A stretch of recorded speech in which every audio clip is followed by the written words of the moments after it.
wabarakatuh. Selamat pagi anak-anak Ibu. Apa kabarnya hari ini? Baiklah, sebelum kita memulai pelajaran, coba anak-anak Ibu perhatikan tempat duduknya. Sudah rapi apa belum? Kemudian, coba perhatikan sampah yang ada di tempat duduknya. Kalau ada sampah di bawah tempat duduk, tolong diambil, kemudian dibuang ke tong sampah. Kemudian pakaian yang belum rapi, silahkan dirapikan seperti jilbab. Yang belum rapi, silahkan dirapikan. Baiklah, setelah itu anak-anak Ibu, Ibu akan mengabsen anak Ibu.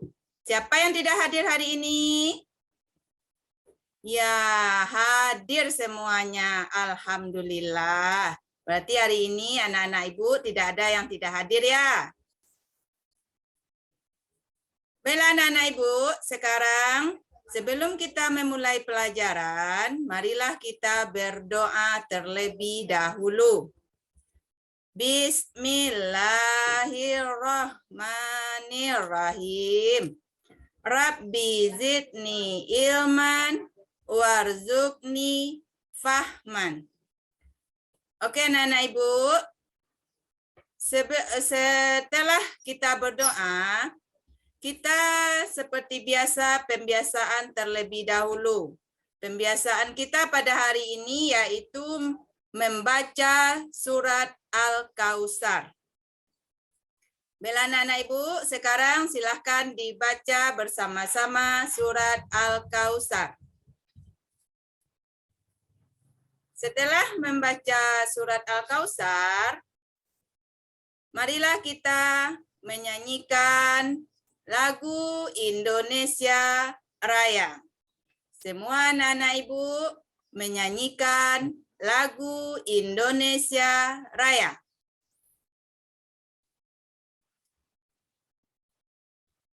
Baiklah, setelah kita bernyanyi, bagaimana perasaan anak Ibu? Senang? Alhamdulillah, senang semuanya. Minggu kemarin, kita sudah belajar tentang, apa pelajaran kita minggu kemarin anak Ibu? Iya bagus, membaca Quran surat Al-Hujurat ayat 13. Siapa yang masih ingat ayatnya? Iya bagus. Sekarang kita lanjutkan materi kita tentang pemahaman pesan pokok Quran surat Al-Hujurat. Sebelumnya kita sudah membaca Quran surat Al-Hujurat dan artinya. Jadi sekarang kita lanjutkan dengan pemahamannya lagi ya. Apa pesan yang terkandung di dalam Quran surat Al-Hujurat tersebut? Yang pertama, manusia itu diciptakan dari seorang laki-laki dan seorang perempuan. Iya bagus. Kemudian apa lagi? Manusia diciptakan oleh Allah, berbangsa-bangsa dan bersuku-suku. Kemudian setiap manusia itu mempunyai derajat yang sama di mata Allah Subhanahu wa taala, seperti kaya, miskin, laki-laki, perempuan, itu semuanya sama di mata Allah. Yang membedakannya yaitu ketakwaannya. Baiklah anak-anak Ibu, setelah kita mempelajari materi pesan pokok Quran surat Al-Hujurat ini, Ibu harapkan anak-anak Ibu dapat menyampaikan apa tujuan pembelajaran kita ini. Tujuan pembelajaran kita tadi apa anak Ibu? Ya, memahami pesan pokok Quran surat Al-Hujurat dengan dengan benar. Baiklah, sekarang kita lanjutkan. Kita bagi kelompok lagi ya, anak ibu.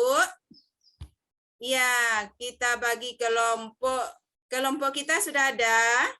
Ya, kita pakai kelompok kita yang sudah biasa ya. Kemudian anak ibu mengerjakan tugas tentang Quran surat Al-Hujurat ini, yaitu menghubungkan atau mencocokkan ayat dengan artinya. Nanti setelah anak-anak ibu selesai, dikumpulkan ke depan.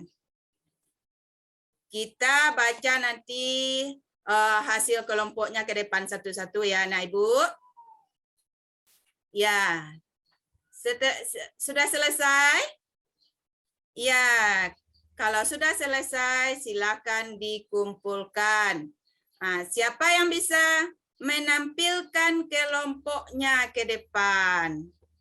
Iya, bagus. Sekarang kita tampilkan kelompok pertama ya.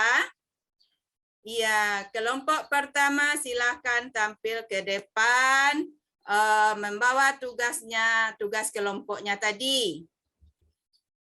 Bagaimana penampilan kelompok satu, anak-anak ibu? Iya, bagus. Kita beri tepuk tangan untuk kelompok satu. Baiklah, sekarang kita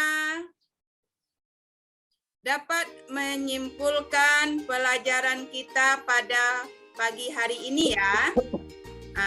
Siapa yang dapat menyimpulkan apa pelajaran kita tadi tentang Quran surat Al-Hujurat? Siapa yang bisa menyimpulkan? Iya. Coba Tini.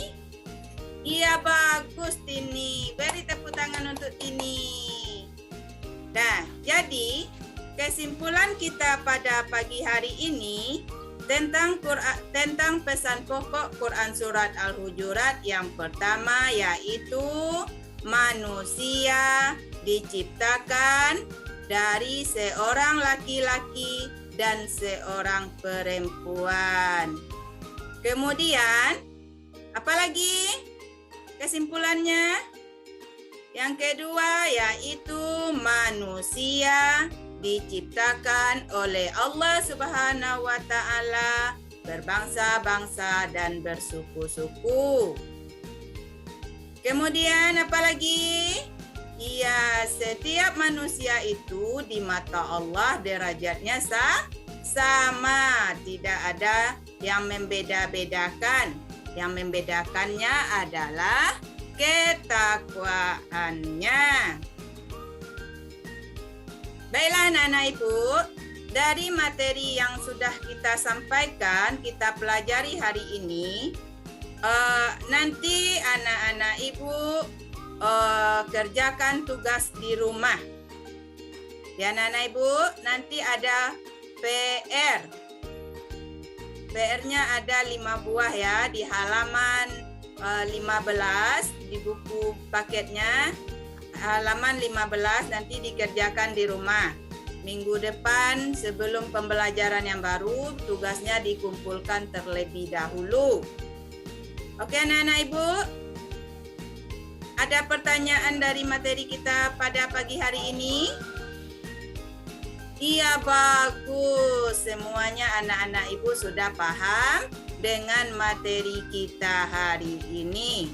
Jadi untuk selanjutnya, untuk minggu depan ya anak-anak ibu, materi kita tentang hadis keberagaman. Jadi nanti di rumah tolong dibaca materi kita selanjutnya ya. Materi kita selanjutnya nanti untuk minggu depan hadis tentang keberagaman. Jadi tolong anak ibu ulang atau pelajari dulu materinya di rumah. Oke anak-anak ibu, setelah kita belajar hari ini, sebelum ibu menutup pelajaran, ada yang ingin bertanya? Tidak bagus. Baiklah, kalau tidak ada anak ibu yang bertanya, kita tutup pelajaran kita hari ini dengan mengucapkan Alhamdulillahirabbil alamin. Assalamualaikum warahmatullahi wabarakatuh. Baik, di sekolah Sri sudah diterapkan kurikulum merdeka? Sudah Pak, baru Pak. Baru? Iya. Sudah 1 tahun ini ya? Iya Pak. Jadi belum paham benar gitu Pak.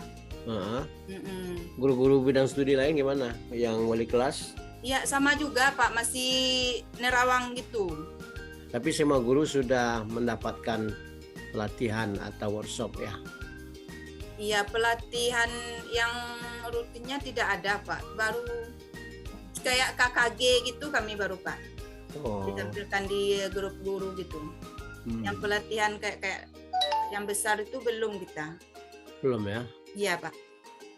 Baru melewati KKG. Jadi di kurikulum merdeka itu kan sama juga dengan kurikulum 13 itu ada teori yang melandasinya. Melandasi dari kurikulum merdeka. Kemarin ada enggak mempelajari teori itu di dalam pemahaman pendalaman materi? Apa kira-kira teori yang mendasari tentang kurikulum merdeka itu? Teori pendidikan tentunya yang apa contohnya? Kayak basic learning itu Pak. Gimana? Apa itu? Konstruktivistik namanya kan? Teori konstruktivistik itu kan lebih memberikan keleluasaan kepada peserta didik gitu. Karena teori itu mengatakan peserta didik membangun sendiri pengetahuannya begitu. Iya, peserta didik mencari apa? pelajaran. Ya. Jadi guru tidak lebih banyak lagi ya, tapi di SD itu bisa enggak itu diterapkan? Jangan pembelajarannya sentralnya berada pada guru, tapi berada pada peserta didik. Gitu. Nah, mungkin apakah melalui problem based learning umpamanya atau diskusi-diskusi bisa ya, umpamanya dilihatkan, ditayangkan video, anak-anak bisa mengamati video itu. Kemudian diminta dia menganalisis, diminta dia menyimpulkan apa makna video. Kan dapat SD itu kan? Iya Pak. Nah itu lebih sudah berada sentralnya di siswa namanya itu ya, daripada kita berceramah terus di SD itu enggak masuk dia. Iya tapi Pak. Memang, kalau dalam materi modul saya sebenarnya ada, cuma lupa menyampaikan tadi Pak. Oh gitu ya. Harusnya kan sebelum menyampaikan materi melihat video yang Ibu tayangkan dulu. Nah nanti bagaimana perasaan setelah menonton video ini, apa yang bisa disimpulkan dari video itu. Cuma saya lupa menyampaikan Pak. Oh ya. Grogi duluan Pak. Ya. Yang harus diperhatikan di kelas itu ada evaluasi awal. Memetakannya, kemudian ada asesmen akhir gitu ya. Iya. Lalu ada istilahnya formatif dan sumatif, dan formatif itu melekat di dalam proses pembelajaran lah gitu. Iya Pak. Soal formatif itu. Kemudian perangkat-perangkat apa yang dilampirkan di dalam modul sekarang itu? Modul belajar itu. Perangkatnya seperti buku panduan guru atau pakai Infocus gitu Pak? Ya, termasuk LKPD masih dilampirkan. Iya. Instrumen pedagogi assessment itu dilampirkan gitu kan? Iya Pak. Masih saja seperti dulu. LKPD-nya dilampirkan di belakang modul kan? Ya. Assessment. Di modul ajar itu ya dia sudah include di dalam semua. Iya, udah lengkap. RPP 1 lembar itu ya lampirannya banyak begitu. Tapi kalau modul sudah masuk di dalamnya semua ya. Iya Pak, sudah lengkap semua, udah masuk penilaiannya kali. Iya. Jadi coba dipahami lagi tentang kurikulum merdeka ini. ya. Ya Pak, Mulai masih gampang dari Pak. CPTP, ATP dan modul ajar gitu. Bagaimana melakukan asesmen? Iya Pak. Saya yakin nanti di UP itu akan lebih banyak dilihat dari segi kurikulum merdeka itu. Karena secara nasional sekarang ya PPG kita sudah mempelajari Kurikulum kurikulum merdeka, ya, Pak. merdeka begitu. Ini harus dipahami.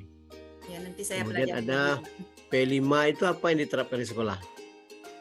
P5 itu yang diterapkan di sekolah tentang keberagaman.